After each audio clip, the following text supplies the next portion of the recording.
Estamos utilizando, eu quero chamar a sua preciosa atenção para o momento de uma palavra em que ministraremos nesse espaço. Agradeço ao irmão Ricardo Mineiro pelo espaço nos reservado aqui e a todos que nos ouvem em suas casas nesse instante.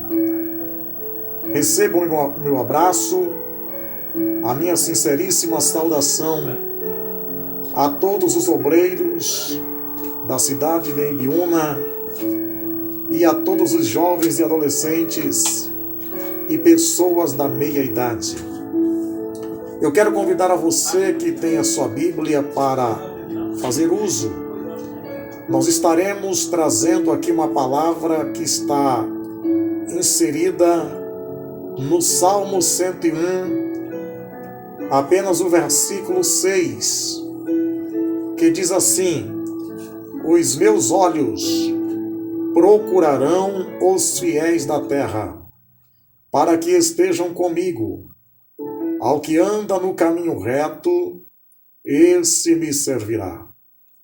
Também eu quero convidar a você para abrir a sua Bíblia em Jó, no capítulo 19 e o versículo 25, que diz assim: eu sei que o meu Redentor vive e que por fim se levantará sobre a terra.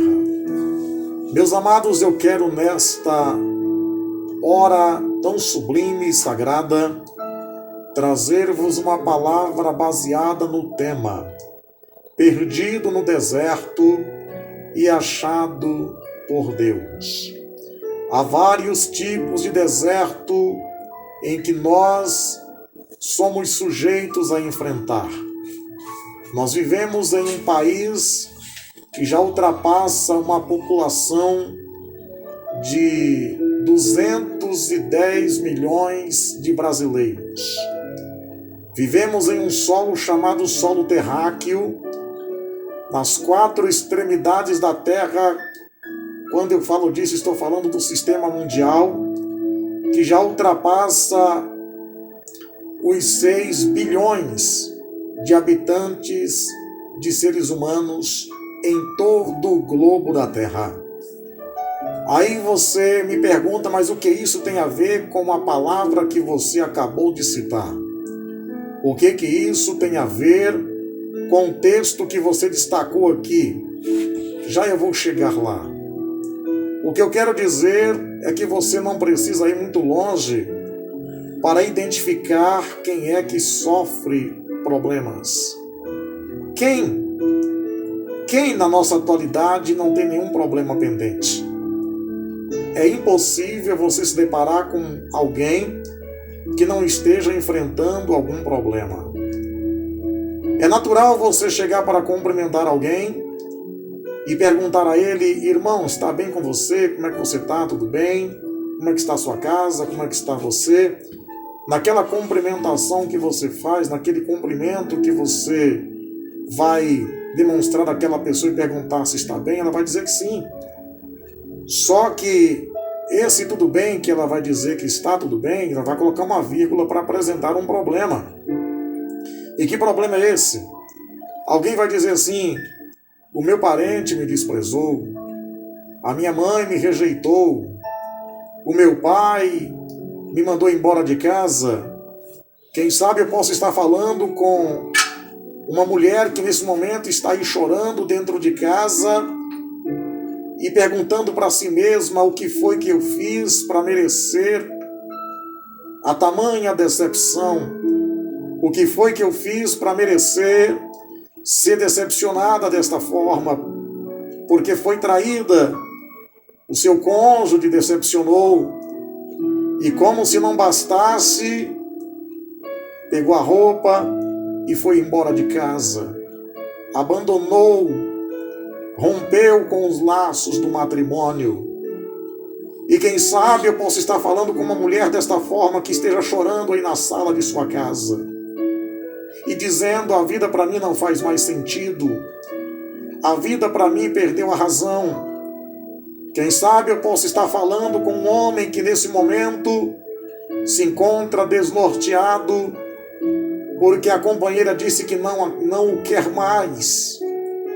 Rompeu com o laço do matrimônio, quebrou o juramento. E você pergunta: o que foi que eu fiz? Tudo que eu fiz foi trabalhar, tudo que eu fiz foi lutar para dar uma vida digna à minha família.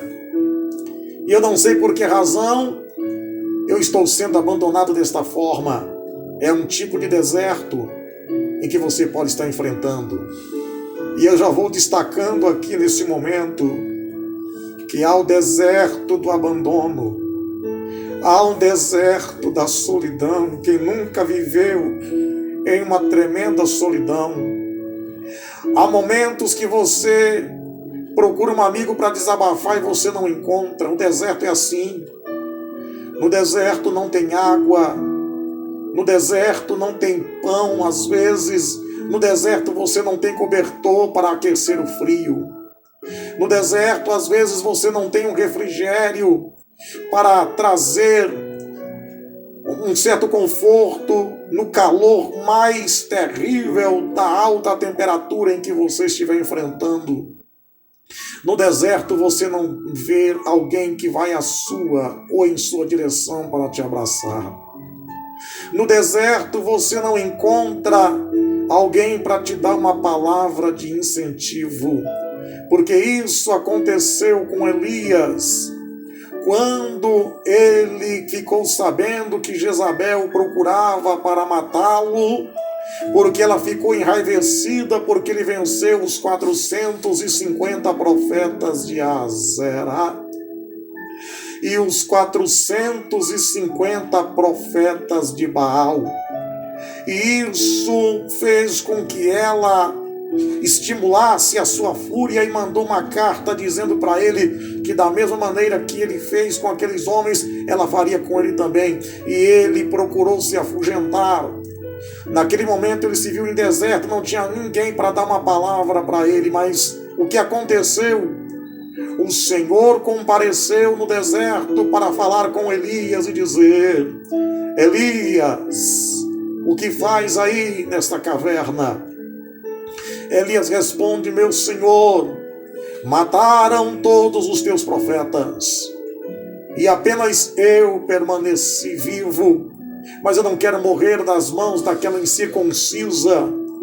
O Senhor Deus diz: Elias, não penses tu que estás sozinho, eu ainda separei, eu ainda tenho reservado 7.000 profetas, 7.000 homens que não se curvaram diante das ameaças de Jezabel, 7.000 homens que não se renderam diante da revolta de Acabe. Eu ainda tenho 7.000 homens que não se prostraram diante das palavras de ameaças de Jezabel e Acabe. Eu ainda tenho 7 homens que são fiéis a mim. Levanta-te e come, porque longa será a tua caminhada. No deserto, você não vê alguém para dizer: eu vou fazer um jejum por você. Mas no deserto, você passa por experiências que te servirá como lições. No deserto você vai passar por horas difíceis, mas que te trarão aprendizados para a sua vida ministerial. Você, meu querido obreiro, que nesse momento está trancado dentro de um quarto pensando: como que eu vou resolver aquele problema?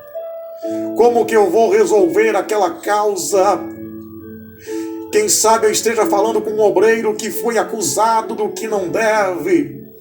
Quem sabe eu esteja falando com um obreiro que esteja sendo vitimizado por acusações infundadas. E a calúnia dói, a calúnia destrói, a calúnia traz feridas que só Jesus para curar a cicatriz.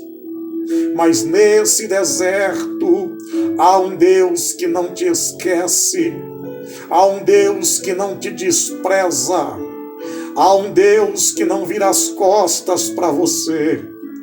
Há um Deus que não te deixa à mercê da sorte, mas que estará sempre ao seu lado para te conceder amparo.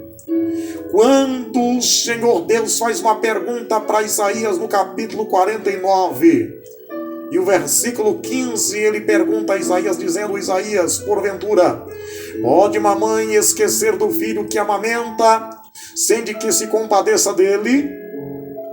Em seguida ele responde: mas todavia, eu não me esqueço daqueles que eu tenho por filho.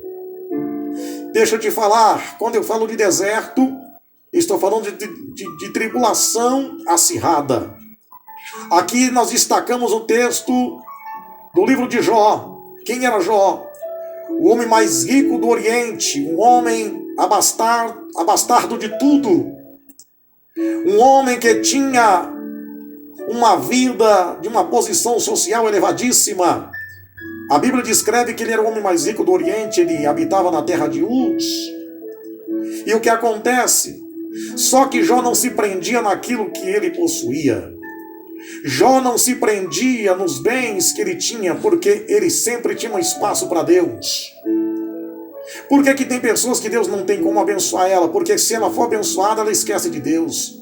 Ela esquece de orar, ela esquece de cultuar, ela esquece de estar no seu propósito com Deus, no seu particular com Deus. Aí vai focar-se na vida material para conseguir dinheiro e mais dinheiro, fortunas e mais fortunas, e esquece de Deus.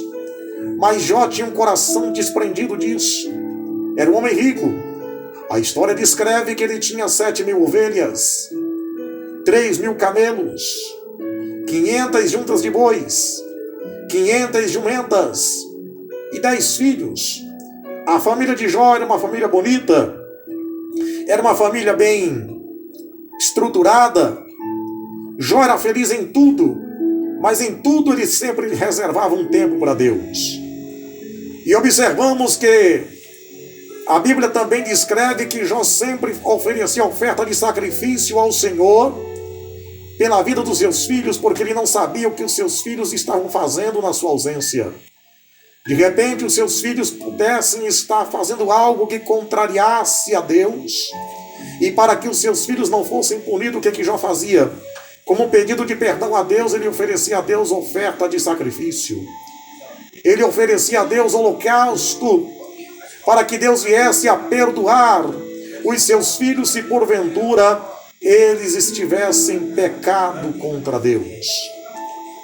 Agora o que acontece?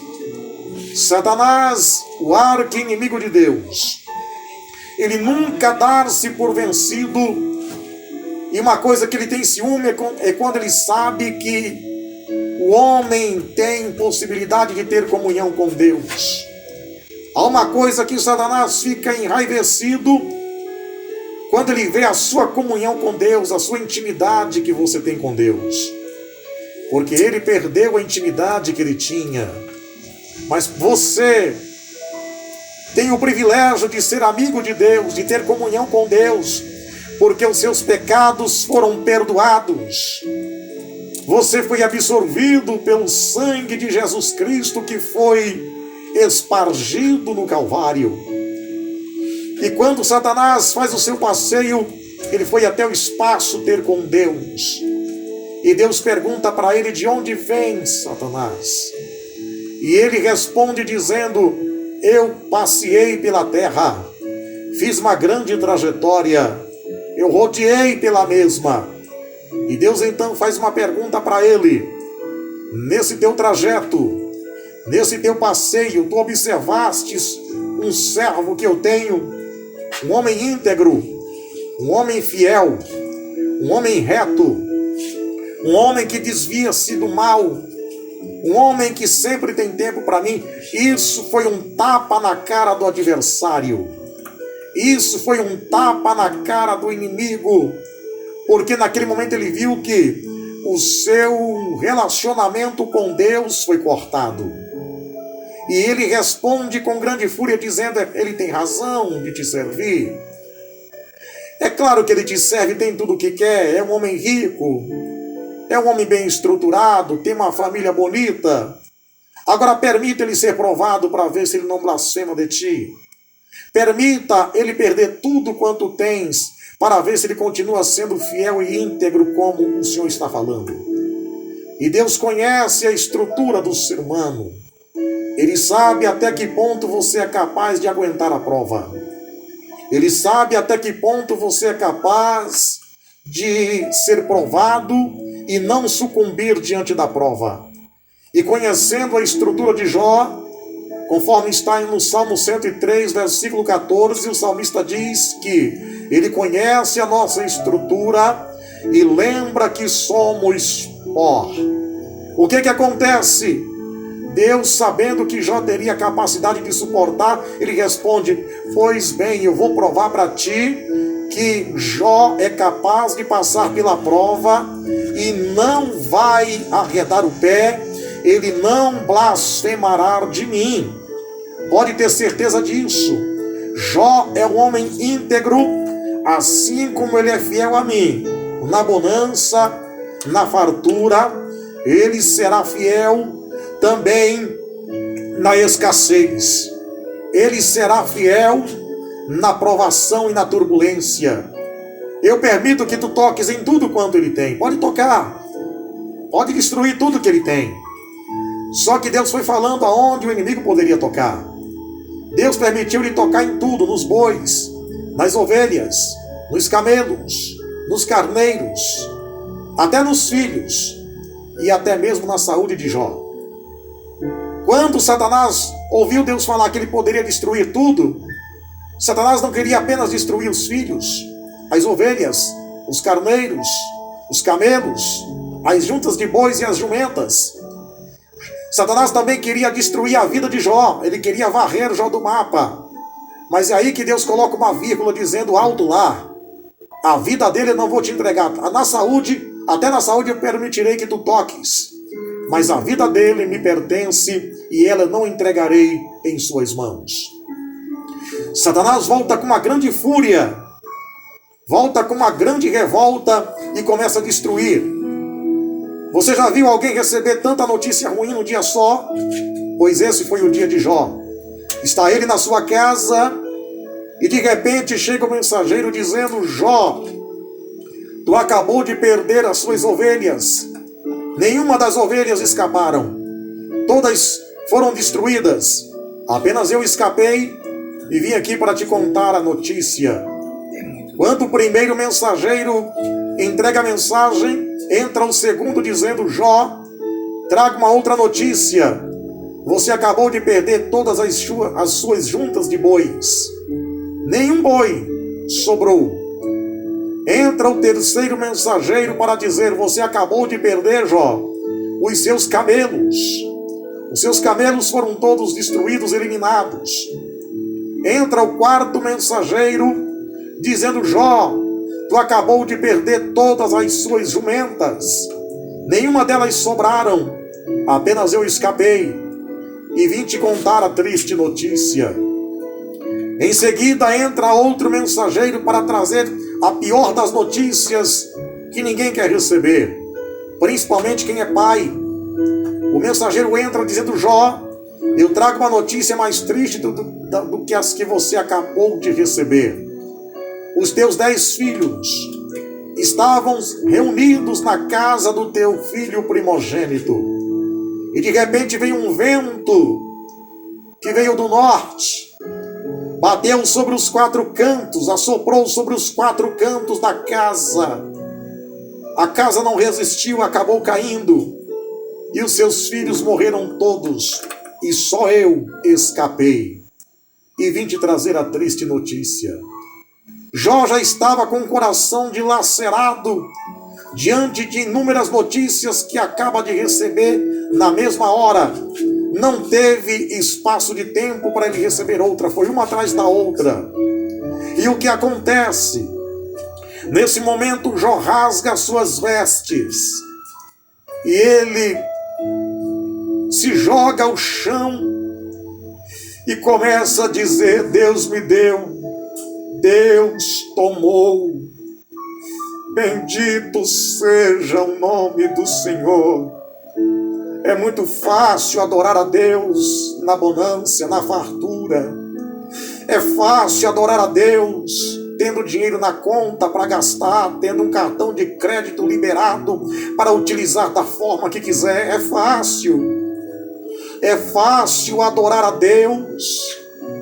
Quando você olha na geladeira, você pode escolher o que você quer comer. É fácil adorar a Deus quando se tem saúde. É fácil adorar a Deus quando você olha para o seu carro e vê que ele está em bom estado. Você pode viajar para onde você quiser, tem dinheiro à vontade para abastecer. Agora eu quero ver adorar a Deus de verdade. É quando você está na escassez. É quando você olha para a geladeira e só tem água. Quando você olha para a dispensa está vazia. Quando você olha para a sua conta bancária, está ali 0, e você tem conta para pagar. Vem a companhia de energia e corta a sua luz. Vem a companhia de água e corta a sua água. E você olha para os 4 cantos da sua casa, do seu lado, e você não vê o que fazer, você não vê saída. Será que é fácil adorar a Deus em um momento como esse? Foi nesse momento em que Jó se encontrou. Ele ainda conseguiu elevar o som da sua voz e dizer: Deus me deu, Deus tomou. Bendito seja o nome do Senhor. Agora veja bem, os seus amigos que não eram amigos. Escute isso aqui, meu santo e minha santa irmã. Existem os amigos e existem os colegas. Quem são os amigos? É aquele que está com você na bonança, mas também está com você na escassez. Quem são os seus amigos? É aquele que está contigo quando você tem churrasco para oferecer em sua casa, e aquele que está contigo quando você só tem farinha seca para comer com água. Esse é seu amigo de verdade. Agora, aqueles que só querem estar contigo quando você está na bênção, na bonança, quando você está andando de carro para lá e para cá, esses não são amigos, são colegas. Jó não tinha amigos, ele tinha colegas, porque aqueles que diziam ser seus amigos, quando viu Jó na mais terrível decadência, eles não tiveram coragem de liberar uma palavra de incentivo, ficaram quietos. E quando abriram a boca para falar com Jó, foi para trazer acusações infundadas, para levantar suspeitas, dizendo: e aí, Jó, qual é o seu pecado? Confessa o teu pecado. O que você fez para merecer passar por tudo isso? Isso só pode ser castigo de Deus. Só pode que você prevaricou contra o Criador. Porque não é natural, não é normal o homem perder tudo em um só dia. Até os seus filhos, rapaz, nem os seus filhos lhe restaram. O que você fez? Qual foi o seu pecado? E Jó tinha consciência de que ele estava bem com Deus. A única coisa que Jó faz é abrir a boca para dizer: eu sei que o meu Redentor vive e que por fim se levantará sobre a terra. Jó estava atravessando o deserto. Agora, como se não bastasse, eu não estou aqui recriminando a mulher de Jó, não. Eu não estou aqui recriminando ou massacrando a mulher de Jó. Ela se encontrou em um ato de desespero. Quando Jó pensava: aí vem a minha esposa, a minha companheira, a minha abnegada, que vai me dar uma palavra de incentivo. Nem mesmo a mulher de Jó conseguiu consolar ele. Sabe qual é a palavra que Jó recebe? A palavra que ele recebe da mulher é a seguinte: Jó, já perdemos tudo quanto tinhas. Tudo quanto tínhamos. Cadê a nossa riqueza? Não temos mais. Nem mesmo o nosso bem mais precioso, que os nossos filhos, não sobraram. Sepultamos 10 filhos no mesmo dia. Adianta servir a Deus dessa forma? Compensa servir a Deus dessa forma? Assim dizia a mulher de Jó. E ela diz para ele: amaldiçoa o teu Deus e morra de uma vez. Há 2 vocábulos que Jó pronunciou, um deles. Há 2 vocábulos no hebraico que um se chama Nabal. A palavra Nabal quer dizer aquela pessoa que já é louca por natureza, aquela pessoa que já é doida, varrida mesmo. Fala aqui no português mais simples. Esta é a palavra Nabal. E tem um outro vocábulo de uma palavra chamada Nebalô. O que significa a palavra nebalô? A palavra nebalô é aquela pessoa que age imprudentemente, como se fosse louca, mas não age sem pensar. Não pensa para falar, não pensa para agir, não pensa para fazerem os seus atos. São pessoas que agem na imprudência. Esta é a palavra nebalô. E a palavra que Jó libera para a mulher, o vocábulo chamado nebalô. A palavra nebalô quer dizer, assim como falas uma louca. Ele não chamou a mulher de louca. Ele diz, tu está agindo como se fosse uma louca. Assim como falas uma louca, assim diz tu, que está acostumada com a bonança, com a fartura, com a bênção, com uma vida abastada. Abastada, né? Isso. Mas você não consegue resistir à prova, não consegue passar a prova comigo. Aí ele diz, ainda que ele me mate, nele confiarei. Ainda que a minha carne seja consumida, nele continuarei confiando.